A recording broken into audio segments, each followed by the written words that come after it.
Welcome back, everybody. This is Eric and Chad here with IRAC Veteran 8888. Today we got another Gun Gripe episode for you. And in this video, we're going to hit on a couple of different things. The focus of this gripe is primarily about people that are kind of sitting on their hands when it comes to HPA and waiting on the whole HPA, the Hearing Protection Act, to go through. But there's also some other legislative deals that we want to discuss. Like one thing is primarily on the NRA, ILA's website. That's a pretty important consideration that we're going to touch on. But it is an issue when people want to kind of sit on the sidelines and just wait for the plays to happen. HPA is still on the committee floor, so we don't really, I mean, it's kind of sitting there in purgatory because they just don't really, I guess, see a lot of support for it like they should. And I guess the overall gripe would be that people are kind of just waiting for it to happen instead of proactively pushing it to happen through things like suppressor sales, continuing to support suppressor sales, buying suppressors, and basically letting their actions speak for what their needs really are. Pretty much. I mean, we've seen a decrease in that. There's a lot of other legislative things that are going on right now that are maybe a little bit more important than HPA in the big scheme of things. And like Eric said, that's the Hearing Protection Act. If you guys have been living under a rock and you don't know about it, it's basically a bill that was introduced back in 2015 that would eliminate the basically the long wait times and whatnot for suppressors and eliminate the $200 tax associated with that through the NFA. So you would basically be able to buy a suppressor right over the counter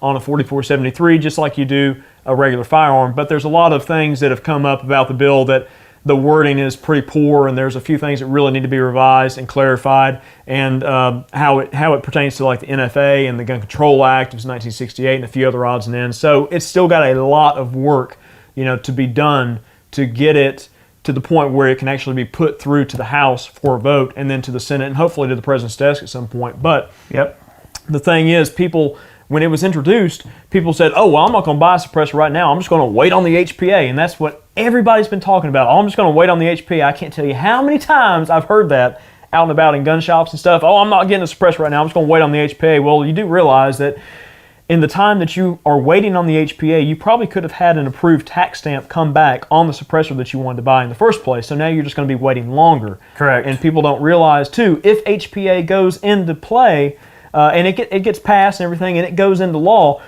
you will not be able to buy a suppressor anywhere for probably a year for or any more. price, really. Because the demand is going to far outweigh the supply, because there's a finite amount of suppressor manufacturers out there. So here's this is what I propose, okay? Today, the day that we're actually making this video is obviously not going to be the day we post it, because we record these kind of, prior to when we post them, obviously.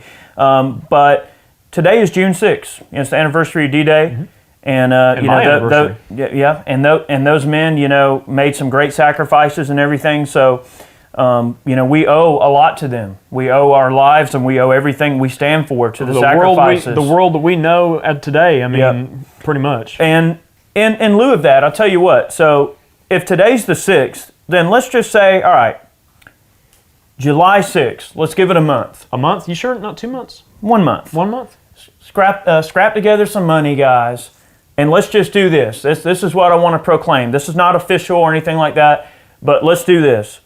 On July 6th, or let's just say maybe the 7th, since that's a Friday. Everybody gets paid on that, maybe that Friday of the 7th. On July 7th, everybody buy a suppressor. Even if it's just a 22 can, if you've never bought a can before and you're apprehensive about it, just pick that day. Just say July 7th, I'm going to buy a suppressor today. Even if all you do is get a little 22 can, something inexpensive, an entry-level can, or maybe you're somebody like Chad or I that have, a few suppressors already, and maybe you just want to get something to supplement or round out. Let's show our support for the HPA, and let's show our support for the gun industry, the suppressor industry, who, let's face it, they're hurting a little bit right now because a lot of folks are kind of sitting on the sidelines when it comes to HPA. So on the 7th of July, I want everyone to go and buy a suppressor. Even if it's an entry-level one, whatever. Just get it over with, do it, you get your form in, and just sit and forget, hurry up and wait. But let's pick a day so that maybe it will make a difference where somebody sees, holy crap, on this day, I don't know what happened. Well, we do. See a spike in sales. You know? But that maybe they'll see that spike in sales and go, wow, something happened. So that would be my challenge to everybody. You know, scrape together a little bit of money.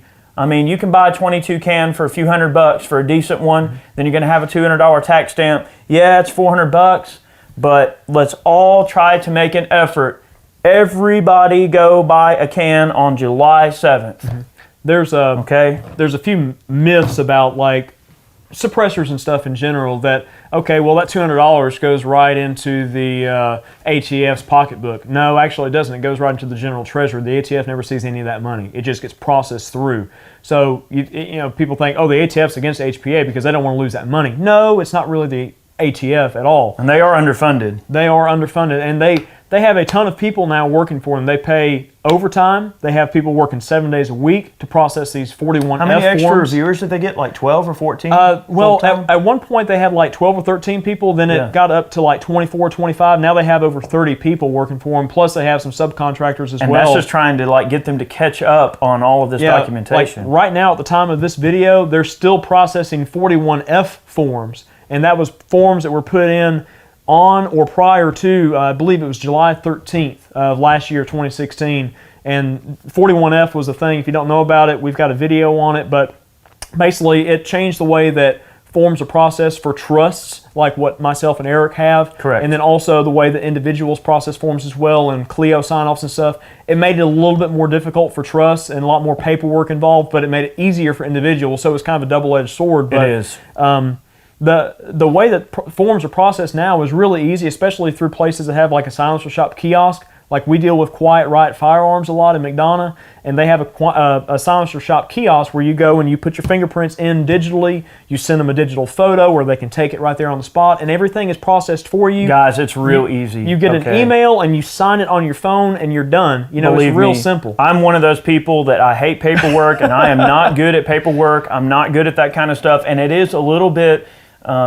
You know, it's easy, daunting. It's easy to get apprehensive about it because it is kind of a daunting thing if you're not familiar with it. But I can tell you guys, if I can do it and if I can figure it out, I'm pretty sure any place that deals in suppressors is going to be more than happy to help you out and make sure that your paperwork's filled out right, so you have a nice stress-free and trouble-free transaction. For sure. And buy local. You know, a lot of the local shops are kind of hurting on suppressor sales right now because everyone is in that same mentality about waiting for the HPA. But I've got something to say about that. If you're one of those people that's on the sideline, you were thinking about buying a can or whatever the case is, and you're waiting for the HPA, well, just know this. If you were thinking about buying a suppressor from some of the smaller manufacturers out there, they may not be around by the time HPA comes to be. Guys are hurting right now. They really are. We've got some local guys by us that are doing the same thing. Do a little bit of research. Start putting back a little money. And on July 7th, it'll be here before you know it. On July 7th, you just walk your pretty little butt over there to your local shop and go on the little kiosk and do your little fingerprint thingy and give them a little bit of money, and it'll all be over. It'll all be over before you know it, and guess what? That time is ticking, and that can's going to be yours eventually. So you have to, I mean, it's better to just go on and start the process and just hurry up and wait. That's all you can do. And right now, wait times suck. I mean, we're going on like 11 to 12 months now. I mean, don't let it discourage you. Yeah, I mean, on forms coming back and everything. Yep. But after all these forms get processed for July, the wait times will start decreasing quite a bit. And I've heard from some inside sources that they might try to get the wait times down to about 90 days, which would be awesome. Eventually. Eventually, but that might be the case. But anyways, moving on. Be looking out on Facebook. I'm going to make a couple of Facebook posts reminding people about July 7th. And guys, this isn't anything official. I'm going to try to get some of my other buddies, like maybe I can get Tim to share a post or something for me at Military Arms Channel, a few of the other guys, and maybe we can just make a big push for that day. Let's see. Just to show our support. National Buy a Can Day. Buy a Can Day. All right. So that's what we're looking at there, and we hope that you guys will join us in Buy a Can Day, all right? The next thing we're going to discuss here, this is something that came off the NRA's ILA website, and there's been a couple of different variants of this basic concept kind of put through in the past, and it just really couldn't get the support that it needed to go anywhere. But we're talking about National Concealed Carry Reciprocity, and this particular one was introduced in the House January 3rd, 2017, so not terribly old, but we need to make this thing grow some legs and get somewhere with it. And the basic wording of the bill itself says the bill amends the federal criminal code to allow a qualified individual to carry a concealed handgun into or possess a concealed carry handgun in another state that allows individuals to carry concealed firearms. And of course, there's some qualifications and a few little bits of red tape, but the basic gist of the actual act makes a lot of sense and everything because, you think about it. If you drive in a car somewhere, say I take a road trip out to California, well, is my driver's license not good in California because I live in Georgia? Well, of course it's good. It's a driver's license. It's a state-issued driver's license. So what a bill like this really pushes to try to accomplish is it really wants to add just a little bit of common sense to the whole thing. It's like, look, if you can qualify and be allowed to have a carry permit in the state you live in, you pass the background check, you pay the fee, then dang it, that carry permit should be good anywhere where they issue a similar carry permit. Yeah. Now, the other caveat to that, or other side of that coin, is the fact that also you do have to obey the state's laws that you're visiting. It doesn't mean that you get to just treat every other state like it's a state that you live in and, oh, well, I can do this in my state, so it means that I can do it in your state because I'm visiting.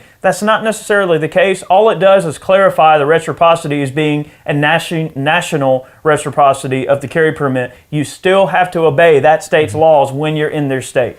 House rules. The biggest thing is it simplifies reciprocity across the board. Like prior to 2016, as a Georgia resident or Georgia residents, we could not legally concealed carry a firearm in South Carolina, one of our close southeast neighbors. And you think, that's crazy, why not? Well, it's because the states have different ways that they issue reciprocity right now, and states, like basically state house, state rules.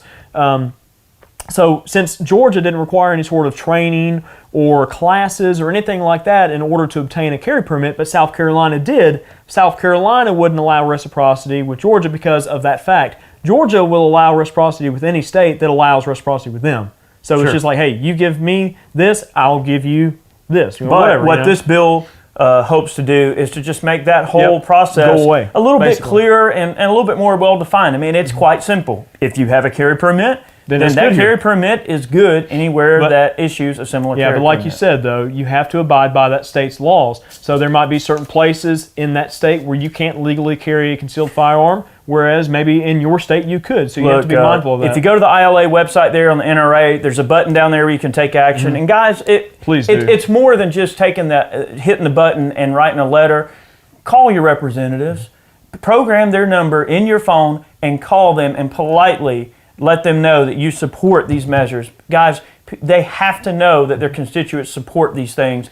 The more and more they hear it and the more it goes through their head, the more and more they realize, wow, if I don't vote for this, then my constituents aren't going to vote me in another term, and they know their job's at stake if they don't do what their constituents want. Yeah, like bills like this, they don't go anywhere unless people like you contact your reps, like Eric said, and voice your concern about it and voice your opinion about a particular topic at hand. Bills go and they die in committee. And if you blow your representative's phone up and you say, hey, I want you guys to support this. Don't literally blow it up. Well, don't really literally blow it up, of course. But if you blow their phone up, with stuff like this, and you say, look, I want you to support this, then they have to pass that buck along. And then it gets the word out of like, maybe this is something that we need to look more at, and then it gets a little bit more attention. That's right. So, and here's the thing, like the NRA is a very old organization, and they mean well and everything like that. They're trying to get with the times. And they are trying to get with the program a little bit and get with the times, but here's the thing, you are the NRA, okay? You people are the NRA, because the NRA is just three letters without the people that make it up. And to say you're an NRA member, or to say you support the NRA, or even besides the NRA, say you don't support the NRA at all, but you support pro-gun legislation, it's still on you either way, no matter what your particular alliances might be with whoever you decide, whether you're whoever, all the other gun owners of America, or whatever the heck the other groups are. Plenty of other. It doesn't matter who you're a part of, we all have the exact same goals and the exact same challenges that we have to meet. Yep. It's still up to you to make it happen. So even if don't rely on the NRA to do it, because it's on you. Yeah, even if you're not a member of the NRA or any other grassroots or pro-gun organization, it's still almost your responsibility as a gun owner to contact your reps regarding these sort of things that are going on. But these organizations help get that information out there and let you know about what's going on. Plus, the NRA is the largest lobbying organization in the country as it pertains to firearms rights as a whole, and they do a lot of work in Washington to help, you know, keep our rights and to help preserve our rights for the future, and maybe just gain a little bit of ground in the environment that we're working in right now with, you know, a gun-friendly president. So, we do. We have a relatively gun-friendly government right now, so we need to do what we can to get these kind of things pushed through. Be on the offensive. So there's that. All right, and then one more order of business before we let you guys go. Yeah, this is one that just came out here in June. Just the other day, I saw a little thing on it, but this is a new bill would eliminate ATF's ability to ban ammo through reclassification. If you guys remember, during the Obama years, just recently, within the past couple of years, we had a scare on an M855 ammunition ban, basically reclassifying M855, which is, you know, 5.56 ammunition with a steel penetrator in it, as armor-piercing ammunition, just to get it off of the streets, you know, and get it out of shooters' hands, get it out of competition or three-gun competitors' hands, get it out of just anybody who wanted to go to the range and shoot, because it was one of the most widely available types of ammunition out there just on the store shelves. You see the little Federal 150-round packs and stuff all over the place. You can buy it in bulk online, and it's good ammo. And remember, they got their way with 5.45 by 39 because not enough people, you know, gave a crap about 5.45 ammo. Oh, well, what's that? Is that 5.56? Oh, well, no. Well, I don't care. Well, see, that's the wrong answer. A bill like this would prevent the ATF from being able to just arbitrarily go, oh, well, you know, this seems like a good idea. All right, screw that, and it's gone, you know. So, you know, preventing them from reclassifying certain types of ammo for really no reason other than just because it's a backdoor gun control measure. And that's one of the biggest deals with an organization like them being able to just really arbitrarily do what they want for any reason without any real logic or thought behind it other than, oh, well, this is just a way we can have our way that allows us to just strike the pin and there we go. Well, we can't take their guns, but we can take away their food, baby. Yep. That is a great idea. I hope that goes through because, you know, we have to have checks and balances. We have to have limitations on what these people can do to chip away and erode your rights, because it's highly unfair for just a few people to get to make a decision that affects so many people. And that's why, the example of the 5.56 ban or the green tip ban is a prime example of why we have to get together and fight it at every turn. You know, we were able to fight it and then we got it dealt with. But 5.45, not so much. You know, now they won't allow the importation of 7.6 ammunition, which at the point was one of the most commonly available 5.45 surplus avenues out there for people to be able to shoot their AK-74s. And the real piss poor thing about it is the ammunition that is here can't be sold. You can't sell it. You can't just go online and buy the ammunition that's already here. Yep. It's just they tack down the importers, which we know one personally, I don't want to mention who they are, that has several pallets of it, but they can't sell it. They can keep it and they can use it and they can consume it and shoot it up. They just can't retail it. And it's really a sad state of affairs that ammo is just going around wasting and we can't import it anymore, which is bogus. It is. So just to give you just a little bit of technical on this is from the Washington Free Beacon, just pull this off the internet here, but the Lawful Purpose and Self-Defense Act is what this bill is called, would remove the ATF's discretion in classifying certain ammunition as armor-piercing. Instead of relying on the ATF or Attorney General's judgment on what armor-piercing rounds should be given a sporting purpose exemption, the bill would rely on the manufacturer's design and intent, which is the way it should be. Representative Bishop, who has introduced this bill, said his intention is to prevent gray areas in the law from being used to push gun control, which is what happened with 7 and 6. So, you know, it's smart to have an avenue to prevent these things from happening in the future. So that's what this particular bill is aimed at doing. So, guys, right here in this video, we've got 3 excellent pieces of legislation that need your support. I mean, guys, call your reps. Make sure that they know that you know what's going on, that your ear's to the ground. And we preach this over and over and over again, but we have to constantly do what we can to be active in our community. You know, we can't sit on our hands and wait for this stuff to happen. When you look at, you know, HPA, you look at the Concealed Carry Reciprocity Act, you look at the ammo ban reclassification, you know, guys, they're not just going to hand them to you. They're not going to just give it back. You have to fight for it. You have to make sure they know that you want this back, you know, and these are things that we've had before in some way, shape, or form, you know. Maybe not the HPA so much, but when it comes to just our society and the way that we look at gun laws and the way we look at gun ownership, we are seeing kind of a renaissance of the old ways when it comes to firearms ownership. You know, a lot of people get confused about, you know, what we mean about that particular thing. I mean, you know, back in the day, things were a lot different. We're trying to get back to that, to the good old days of firearms ownership, where it's just a socially accepted thing that a lot of people just understand as a part of American society. And it is. It's a very big part of American society. We've said it before, and, you know, firearms over the course of the past 30, 40 years have kind of become ostracized and a little bit taboo, you know, with the media and Hollywood pushing for anti-gun measures and such as that, and just trying to change the public image of firearms. I mean, every time you see some anti-gun ad, it's always something about the children, or guns are bad, or the murder rate, or whatever the case is. But, you know, we know it's not the tool, it's the person who's wielding the tool, whether it be a gun, a knife, or anything like that. It's been preached time and time again. But right now, guys, we've said it before, but we are in a time and place where we are on the offensive as far as pro-gun legislation goes, and we have a really good chance of getting some of this pro-gun stuff through that would make a big difference. And if people are complacent and sit on their hands, then nothing's ever going to happen. And then we're going to try to play catch-up while the antis just keep on mowing down the line and just keep pushing harder and harder and harder, as they always do. Yeah, so we have to get away from that 3 steps forward, 2 steps backward type mentality. I mean, guys, we have to move forward together and do all of this stuff in the best way that we can. And look, you know, support the NRA.